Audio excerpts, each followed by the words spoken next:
मैं चाहता हूँ हम इस बात को ना भूलें, अपनी बाइबल मुकद्दस ऊपर करें और कहें मेरी बाइबल सच्ची है, वादों की ये पक्की है, इसका मुकद्दस पाक सुखन उम्दा है, नराला है।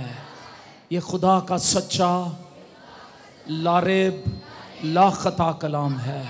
ये इनकलाब लाता है, ये शिफा बख्शता है, हमेशा की ज़िंदगी के लिए यीशु मसीह की तरफ हमारी तवज्जो दिलाता है।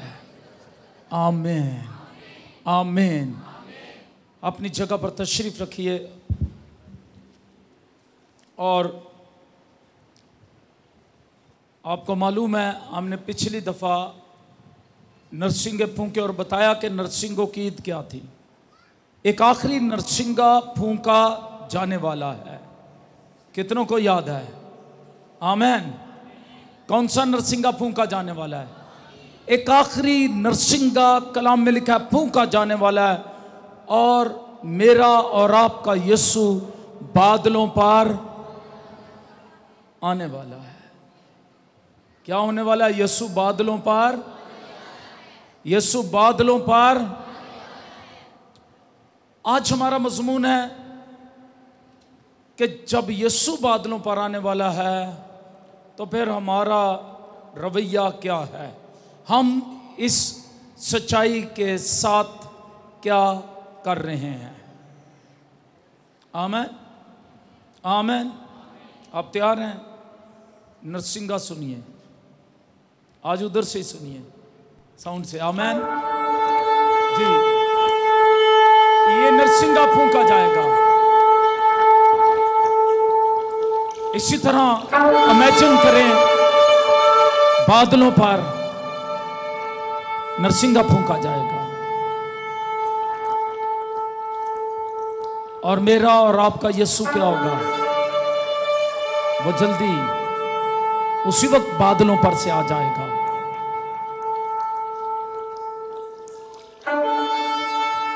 आमीन हालेलुया।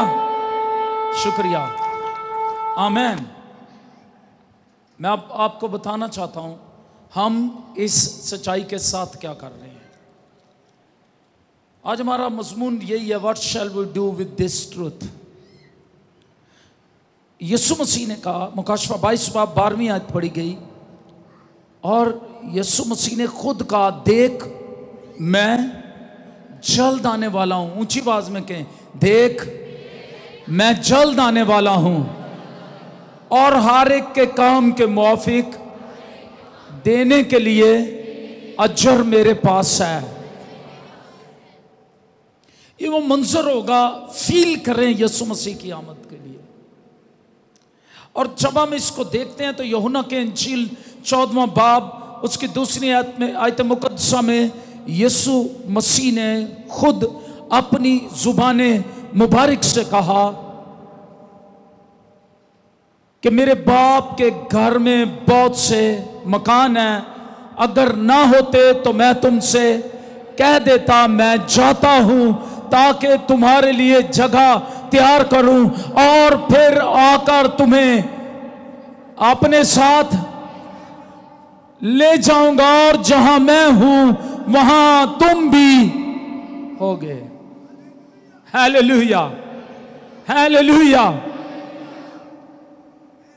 सिर्फ यीशु मसीह जो कलमा खुदा है, जो बाप का इकलौता है, जो अल्फा और ओमेगा है, इब्तदा और इंतहा है, जिसका सानी कोई नहीं है, जिसके वसीले के बगैर कोई चीज पैदा नहीं हुई, जो अपने कलाम की कुदरत से सारी चीजों को संभालता है, वो कहता है, देख मैं बादलों पर जल्द आने वाला हूं। जो मर गया और तीसरे दिन जी उठा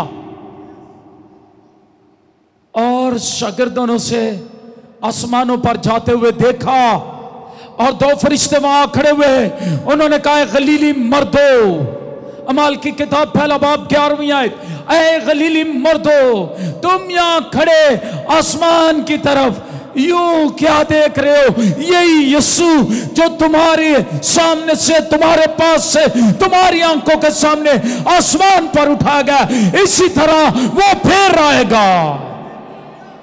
हालेलुया। वो फिर आएगा, क्वायर को नहीं भेजेगा, असिस्टेंट नहीं, बार जिसके सर पर बहुत सारे ताज हैं, जो उसके इख्तियारात को जाहिर करते हैं। याद रखें, इब्लीस हमेशा खुदा के कलाम की, खुदा की नकल करता है। और मुखालिफ मसीह के मुतालिक लिखा, वो भी सफेद घोड़े पर सवार होकर आएगा, लेकिन उसके सर पर कितने ताज होंगे?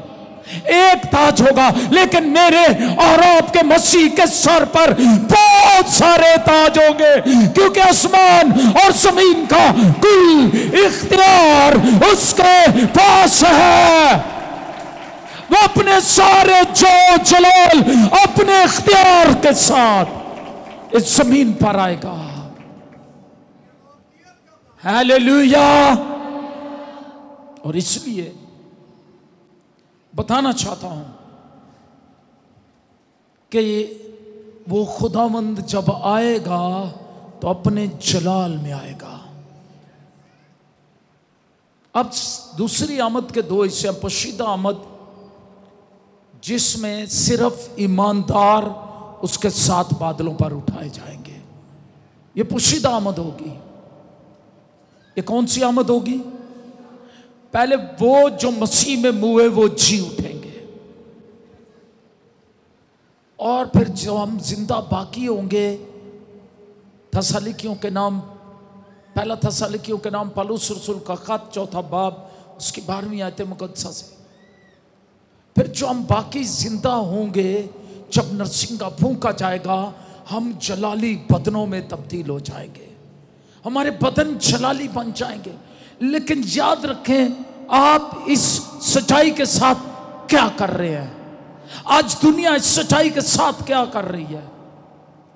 अब दुनिया को क्या करना है, या ईमानदारों को क्या करना है इस सच्चाई के साथ,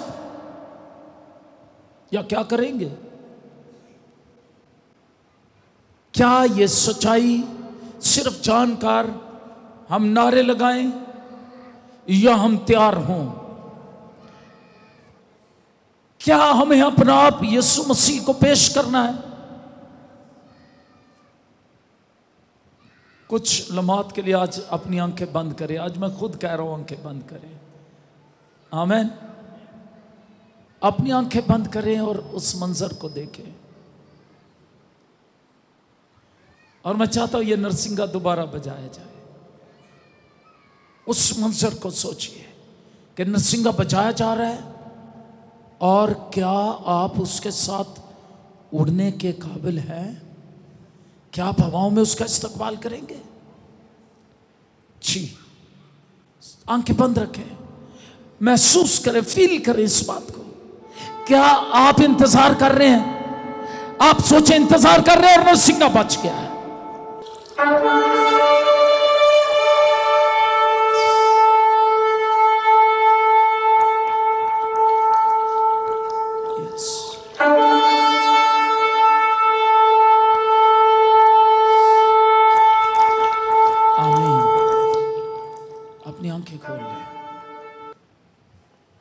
अगर मैं पूछूं आपने क्या फील किया? क्या आपने फील किया आप कि बदन आसमान की तरफ प्रवास करेंगे? या आपने फील किया नहीं, मैं तो भी इस काबिल नहीं हूं? तो फिर आज इस सच्चाई को समझ ले। पतरस रसूल अपने खत में कहते हैं, दूसरा पतरस 3 बाब की 13वीं आयत मुकद्दसा में लिखा है, लेकिन उसके वादे के मुआफिक हम नए आसमान और नई जमीन का इंतजार करते हैं, जिसमें रास्तबाजी बसी रहेगी। कैसा आसमान, कैसी जमीन? जिसमें रास्तबाजी बसी रहेगी।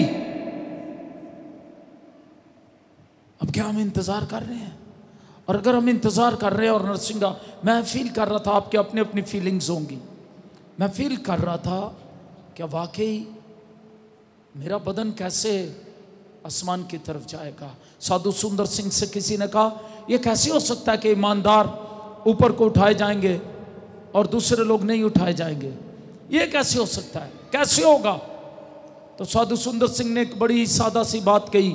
उसने कहा, जैसे मकनातीस लोहे को अपनी तरफ खींच लेता है, power of the glory of God, यीशु मसीह के जलाल की इतनी आबो ताब होगी, इतना जलाल होगा, इतनी कशिश होगी, इतना जलाली होगा कि जो उसके जलाल में चल रहे हैं, उसके साथ जिंदगी गुजार रहे हैं, जिनकी जिंदगियों में दाग धब्बा चुरी ऐब नहीं है, जो उसके जलाल और कलाम से भरे हुए हैं, वो ऐसे ऊपर की तरफ खींचे जाएंगे जैसे मकनातीस लोहे को खींच लेता है। लेकिन गुनहगारों को उनका गुनाह, उनकी कमियां, उनके ऐब जमीन की तरफ खींचेंगे। खुदा ने पहले से जाना चुना, उनके लिए मुनादी हो रही है, जिनको खुदा ने पहले से जाना चुना मुकर्रर किया ताकि वो कलाम को सुने और बदल जाएं। दूसरे लोग कलाम को सुनते भी हैं, लेकिन वो चूके अपने दिलों को मसीह के सुपुर्द नहीं करते, अपनी जिंदगियों को, और वो बुलाए जाने के लिए तैयार नहीं है, इसलिए वो जहन्नम की आग के लिए तैयार हो रहे हैं, जहन्नम के ईंधन के लिए। वो सुनते हैं कलाम लेकिन उस पर अमल नहीं करते, वो वापस चले जाते हैं, दे गो बैक, वो उल्टे फिर जाते हैं। कुछ लोगों को वक्ती जोश आता है, वो कहते हैं हाले नहीं यीशु आया। पतरस के खत में लिखा है कि बास लोग हंसी ठट्ठा करते हैं और वो कहते हैं तुम्हारा मसीह जो बादलों पर आने वाला था कहां है? इतने साल गुजर गए, और जब पतरस रसूल ने लिखा उस वक्त तो अभी कुछ साल ही गुजरे थे। आज हम उस निजात के, उसकी आमद के बहुत करीब हैं। क्या हम दुनिया के साथ चिमटे हुए हैं या हम आसमान पर जाने के लिए तैयारी कर रहे हैं कि जब नरसिंगा फूंका जाएगा आखिरी, पहले वो मुर्दे जो ईमान में मरे हैं, किस में हुए हैं? मसीह में सो गए हैं, वो मुबारक है, लिख मुबारक है वो मुर्दे जो मसीह में मरते हैं। हालेलुया, हालेलुया, वो मुबारक है। इसलिए ये हमारा काम नहीं। कुछ लोगों ने डेट्स दी, फलां डेट को आ जाएगा, फलां डेट को आ जाएगा, और बहुत सारे मसीह जाहिर भी हुए हैं। तकरीबन 150 से ज्यादा लोगों ने दुनिया में अब तक दावा किया है कि वो ही आने वाले मसीह हैं। इसीलिए यीशु मसीह ने कहा जब कोई कहे मसीह यहाँ है, मसीह वहां है, तो तुम यकीन ना करना, क्योंकि जब वो आएगा, पोशीदा आमद में बता रहा हूं, पोशीदा आमद में जब आएगा, ईमानदार खुद ही उसकी तरफ उड़ जाएंगे। हालेलुया। याद रखिएगा, अभी हम इस तरह के एनवायरनमेंट में हैं, माहौल में हैं, जहां हम दुनिया के चीख पुकार सुन रहे हैं, और वो कहते हैं फलां आएगा, फलां आएगा, फलां आएगा, फिर फलां आएगा। वो मुखालिफ मसीह के आने की भी बातें करते हैं, लेकिन हम यीशु मसीह के मुंतजिर हैं। हम मुखालिफ मसीह के आने के मुंतजिर नहीं हैं, हम किसके मुंतजिर हैं? जरा दूसरा तीमुथियुस 4 बाब 30 आयत में खुद सा पढ़े। यहां लिखा है, आइंदा के लिए मेरे वास्ते रास्तबाजी का वो ताज रखा हुआ है जो आदिल मुंसिफ यानी खुदावंद मुझे उस दिन देगा, और सिर्फ मुझे नहीं बल्कि उन सबको भी जो उसके ज़हूर के आरज़ूमंद है। जब वो आएगा तो रिवॉर्ड्स देगा। 5 तरह के ताज हैं, मैं उनको फिर किसी वक्त तफसील से बयान करूंगा। नया नाम देगा, नया मकाम देगा, एक सफेद पत्थर देगा जिस पर नया नाम लिखा होगा हमारा, हालेलुया। और सबसे बड़ी बात, जब हम यीशु मसीह पर ईमान रखते हैं, हमेशा की जिंदगी हमारी है और वो उस बादशाहत में हमें दाखिल कर लेगा। सोचे, अगर आप मसीह पर ईमान रखते हो, मर जाते हैं, हर रोज इस तरह गुजारते हैं कि हम उसके ज़हूर के आरज़ूमंद हैं। रसूल हर रोज इस तरह गुजारते, हम उसके ज़हूर के आरज़ूमंद हैं। इसी घड़ी, इसी लम्हे, इसी वक्त शायद मसीह आ जाए। और जब नरसिंगा फूंका जा रहा था, व्हाट आई वॉज फीलिंग, मैं क्या महसूस कर रहा था? जैसे ऐसे नरसिंगा फूंका जाएगा और क्या होगा, मसीह आ जाएगा और ईमानदार उठाए जाएंगे। मैं उस मंजर से लुत्फ अंदोज हो रहा था, शुक्रगुजारी कर रहा था। इसलिए अल्टीमेट गोल क्या है? हमने किसकी मानद बनना है? उसके बेटे यीशु के अंशकल हों, ताकि वो बहुत से भाइयों में पहलौठा ठहरे। और जिनको उसने पहले से मुकर्रर किया उनको बुलाया भी, और जिनको बुलाया उनको रास्तबाज भी ठहराया। हालेलुया। अब नरसिंगे को फिर बचते हुए सोचें सिर्फ, क्या मैं रास्तबाजी में जिंदगी गुजार रहा हूं? रास्तबाज का मतलब होता है जिस पर कोई अदालत कोई जुर्म साबित ना कर सके और जज उसे बरी कर दे कि मैंने तो कोई जुर्म नहीं पाया तुझ में। ये रास्तबाज किसने ठहराया? अपने कीमती खून से मुफ्त रास्तबाज ठहराया है। और जिनको उसने रास्तबाज ठहराया, अब गौर से सुने, सिर्फ इत्थे ही गल नहीं मुक जाती, रास्तबाज ठहर गए, उनको जलाल भी बख्शा, जलाल बख्शा। Hallelujah, glory to the Lord. तो इसके लिए हम इस सच्चाई के साथ क्या कर रहे हैं? क्या खुदा को वक्त दे रहे हैं? क्या पाकरू को मौका दे रहे हैं? और क्या मुंतजिर हैं? दूसरा पत्रस 3 बाब उसकी 14वीं आयत में लिखा है, बस ऐ अजीजों, चूंकि तुम उन बातों के मुंतजिर हो। तुम इन बातों के क्या हो? तुम इन बातों के मुंतजिर हो जो भी मैंने बताई है, सारी पत्रस रसूल ने बताई अपने खत में। इसलिए उसके सामने इत्मीनान की हालत में बेदाग और बेऐब निकलने की कोशिश करो। कैसे निकलना है? बेदाग और बेऐब। क्योंकि वह ऐसी कलीसिया को, ऐसी दुल्हन को लेने आने वाला है। ऐबों वाली दुल्हन कोई भी नहीं चाहता। पता लग जाए ना इंज दी है, ਉਹਦੇ ਵਿਆਹ ਤੋਂ इनकार कर देंगे ने। वो तो है ही जलाली। ऐबों वाली दुल्हन नहीं लेने आ रहा, पाक बेऐब, उसके खून से धुली हुई। हालेलुया। यीशु क्या है? सच्चा है। कलाम क्या सच्चाई है? कलाम उस सच्चाई के मुतल्लिक सच्चाई है जो यीशु सच्चाई है, उसके मुतल्लिक कलाम सच्चाई है। ये सलीब उस सच्चाई के मुतल्लिक सच्चाई है जो मसीह है। हालेलुया।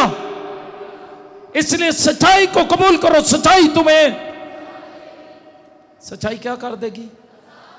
तो हम इस सच्चाई के साथ क्या कर रहे हैं? बस कुछ लोग कहते हैं असं गिरजे चले गए, वाह वाह वाह, पूछेंगे मैं तो जी हर इतवार गिरजे जाना। रवैया क्या है? क्या रवैये बदले हैं? आपकी जिंदगी बदली है? हर इतवार मैं गिरजे जाना, फिर आके कोट ला लेंदे ने। हर इतवार गिरजे आके फिर तो गिरजे तो निकलते सिगरेट ला लेंदे ने। हर इतवार गिरजे जाता हूं, फिर वही नशे तमाशे। मैं सुबह के कलाम में कह रहा था, अब हमें इन तमाशों से बाहर आना है। अगर हम वाकई खुदा के लोग हैं, लिखा है बुलाए हुए तो बहुत हैं, बरगजीदा, बरगजीदगी को साबित करो अपनी को। बाज लोग मसीह में आ जाते हैं, उनका कंट्रोल ही नहीं अपनी जुबान पर, और वो कहते फिरते हंसी बड़े शुगलियां, तेनू पता है उनका टैग क्या है? शुगली। आप शुगली होने के लिए नहीं बुलाए गए, आप उसका जलाल जाहिर करने के लिए बुलाए गए हैं। मैंने सुबह बताया, हर ईमानदार, अच्छा ईमानदार, सच्चा ईमानदार जब भी कोई उसके साथ मजाक करे या ओवर एक्टिंग करे या कोई इस तरह के ओवर गुफ्तगू करे, वो माइंड करता है। और सुबह मैंने इस पर बड़ी तफसील से बात की, क्योंकि वो तब्दील शुदा है। पुरानी चीजें देखो, वो कुछ लोग एवं फ्रैंक हो जाते हैं, वो दूसरे की हैसियत नहीं जानते, दूसरे का रूहानी म्यार नहीं जानते। हमारा बिहेवियर भी खुदा के कलाम के मुताबिक होना चाहिए। कोई कहेगा आमीन? आमीन। ताकि उसके बेटे के क्या हो जाएं कि नक लिखे यीशु मसीह बड़ा शुगली सी, किस तरह की, किसके हम शक्ल होना है, कितना लिखा है वो, कौन से ऐसे काम हैं जो वो करता है। यीशु मसीह को नजर में रखो, ईमान के बानी और कामिल करने वाले यीशु को। किसको ताक रहे हैं हम? इस सच्चाई के साथ क्या कर रहे हैं? वो आ रहा है, हमारी हालत क्या है? और यही एक बड़ा क्वेश्चन है। मैं आपको बताना चाहता हूं हमारी प्रायोरिटीज क्या हैं। What are our priorities? क्या खुदा को जलाल दे रहे हैं? क्या खुदा के लिए वक्त दे रहे हैं? क्या खुदा के लिए अपना रुपया पैसा दे रहे हैं? मैं अक्सर कहता हूं कुछ तो इधर दाइयकी के ठगू है। वो कहते हैं हालेलुया, हवा च उड़ जावांगे। वो गाते क्या है? हवा च उड़ जाना है, यसु ने जदों आना है। हाँ बताता हूँ, ठगुओं को नहीं लेने आ रहा। कलाम कहता वो ठग हैं, दाइयकी खुदा के घर की खुराक है। ठग भी गांडे होंगे ने, और हिल के वो ऊंची ऊंची, उनको किसी ने गलत तालीम दे दी है। लिखा तुम उनको बपतिस्मा दो, क्या करो उनको, और शागिर्द बनाओ, क्या करो, और उनको उन सारी बातों की तालीम दो जिनका हुक्म मैंने तुम्हें दिया है। किन्नियां गल्लां दी तालीम? सारियां दी। ना वो वक्त के ठग है, चोर हैं खुदा के। कुछ लोग खुदा का वक्त चोरी कर रहे हैं, वो रोज खुदा को वक्त नहीं देते। आप इस सच्चाई के साथ क्या कर रहे हैं कि यीशु आ रहा है, ये सच्चाई है, उसने कहा देख मैं चलता आ रहा हूं, लेकिन आप इस सच्चाई के साथ क्या कर रहे हैं? कितना वक्त कलाम पढ़ने में, कितना वक्त दुआ करने में गुजार रहे हैं, कितना वक्त? क्या आप उसके वक्त के चोर तो नहीं है? क्या आप उसके रुपए पैसे के चोर तो नहीं है? क्या जो काबिलियतें उसने दी उनमें आप ठगबाज और बददियानत? और उसने क्या कहा? नकम्मे, नलायक, सुस्त, बदकार,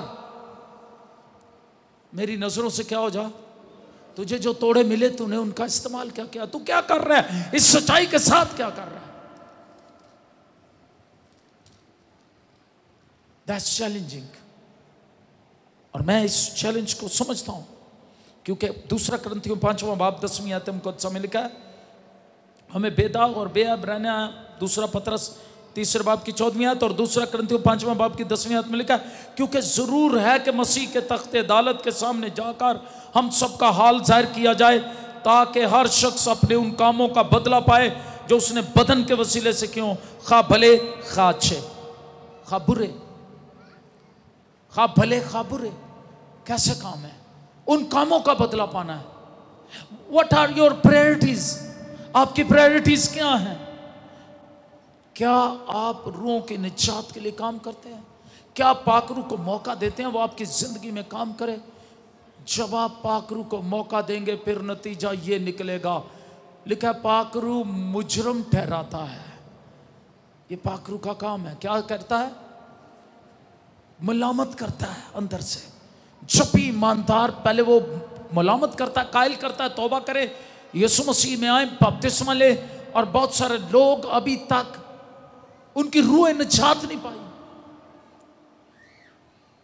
अपने बदनों को तो पता नहीं कैसे कैसे संवार लेते हैं, लेकिन उनकी रूह ने अभी तक निजात नहीं पाई। और वो भी गा रहे होते हैं हवा च उड़ जाना है, कैसे वैसे कैसे उड़ना है। आप आपको वो कहेगा मैं तुमसे वाकफियत नहीं रखता, तुम्हें नहीं जानता। हवाज के जोड़ जाना जी। तौबा करके बपतिस्मा ले, शागिर्द बने पहले। जो शागिर्द हैं वो दुल्हन है, बरकसीदगी साबित करें, फिर आपके लिए इनामात है। फिर जब वो बादलों पर आएगा, देख मैं जल्द आने वाला हूं, हर एक के काम के मुआफिक देने के लिए अजर।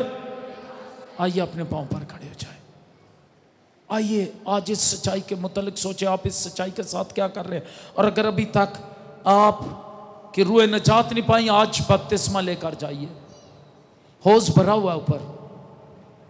अगर अभी तक आपने तौबा नहीं की, बपतिस्मा नहीं लिया, बाकी बातें खुद ही जिंदगी में आ जाती हैं, शिफाएं आ जाती हैं, बहालियां आ जाती हैं, बरकतें आ जाती हैं, जब आप रास्तबाजी और जलाल में आगे बढ़ जाते हैं। फिर शिफाएं भी मिल जाती हैं, हालेलुया, मौजे हो जाते हैं, हालात बदल जाते हैं, बरकत जारी हो जाती है। आइए अपनी आंखें बंद करें, अपने हाथ आसमान की तरफ बढ़ाएं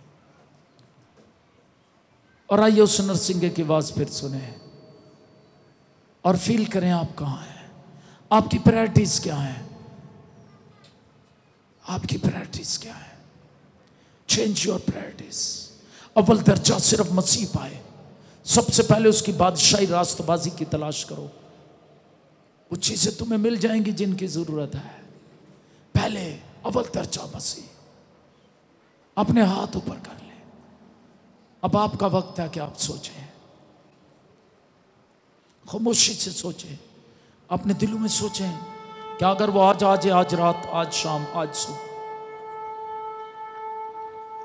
इस साल, इन दिनों में,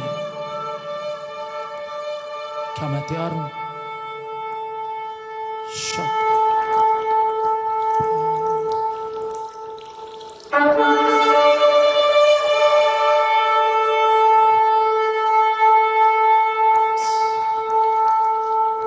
क्या मैं यीशु का शक्ल बन रहा हूं? क्या मैं पाकरू को मौका देता हूं मेरी जिंदगी में काम करे, और जब पाकरू मुझे मलामत करे, मुजरम ठहराए, तो क्या आप तैयार हैं कि आप तौबा करें जब आपको पाकरू मुजरम ठहराए? तो क्या पाकरू जब आपकी गलतियां आप पर वाज़े करे? जब भी हम कलाम के आईने में अपने आप को देखते हैं, जो कमियां होती हैं उन्हें दूर करने की जरूरत है। जब कलाम के तराजू में तोले जाते हैं, जो कमियां उनको दूर करें इससे पहले कि वो आ जाए, कहीं आप पीछे ना रह जाएं। आप इस सच्चाई के साथ क्या कर रहे हैं? आइए इकरार करना शुरू करें, आइए इकरार करना शुरू करें। उसके मेरे लिए, अगर आपने तौबा नहीं की, बपतिस्मा नहीं लिया, आज तौबा करना शुरू करें, आज तौबा करना शुरू करें, तौबा करना शुरू करें। तौबा के लिए वो बुला रहा है, तेरा नाम ले लेकर तुझे यीशु बुला रहा है। और अगर आपने तौबा की, बपतिस्मा लिया, आप वफादार नहीं रहे अपनी खिदमतों में किसी तरह भी, तो आज इकरार करें। और अगर अभी तक आपने तौबा नहीं की, बपतिस्मा नहीं लिया, तो आप मसीह के खानदान और घराने के नहीं हैं। फिर सिर्फ चर्च आने और जाने से तब्दीली नहीं है, उसकी बादशाही हमेशा की जिंदगी उसे कबूल करने से है। आप क्या कर रहे हैं? अगर आपने इस सच्चाई को अभी तक नहीं माना, आज मान लीजिए कि ये मुझे अपने खून से धो, पाक साफ कर। वो अभी इस वक्त आपको पाक साफ कर देगा। फिर तौबा करके बपतिस्मा लेकर उसके तालिब हो जाएं, पूरे तौर पर शागिर्द बन जाएं। शागिर्द ही दुल्हन है, उनको वो लेने आ रहा है। Power in the name of Jesus. Power in the name of Jesus. Yes. आइए अपने अपने दिल में खामोशी से इकरार करें उससे कि मुझे ले, कहीं मैं रहा हुआ ना हूं, मैं पीछे ना रह जाऊं। और जब उसकी ज़ाहिर आमद होगी, ज़ाहिर आमद में सुनिएगा हर एक आंख उसे देखेगी। फिर वो अदालत का तख्त लगाएगा आकर, और जो हम ईमानदारों पर उसके साथ होंगे वो उसके साथ वापस नीचे आएंगे।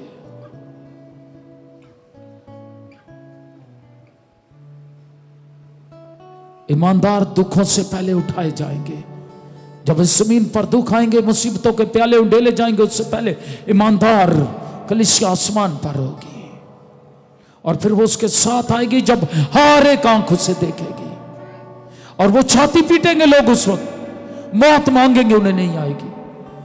वो कहेंगे हमें उसके गजब से बचा लो।